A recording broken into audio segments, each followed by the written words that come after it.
જેતપુર પાવી તાલુકાના મોટી અમરોલ ગામે તારીખ 7/3/2026ના રોજ સાંજના 7 કલાકે મોટી અમરોલ ગામના રહીશ નાયકા પ્રવીણભાઈ બચુભાઈ નાઓ આખો દિવસ બકરા ચારી સાંજના સમયે એમના ફળિયાની અંદર નાયકા ભીમાભાઈ સોમાભાઈના મધર એક્સપાયર થઈ ગયેલા એવા મેસેજ મળતા તેઓ એમની પત્નીને કહ્યું કે તમે કપડાં અને જમવાનું આપણે પછી જમીએ છે, હું જરા ત્યાં બેસીને આવું છું.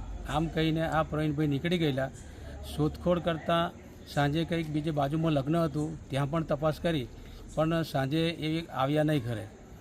બીજા દિવસે અમને મેસેજ મળતા અમે એમની સાથે મુલાકાત કરી અને મુલાકાત દરમિયાન એમને બધે આજુબાજુ કૂવા ખેતરની અંદર શોધખોળ કરવાનું કરતાં 2 દિવસે એ લોકોએ શોધખોળ કરી.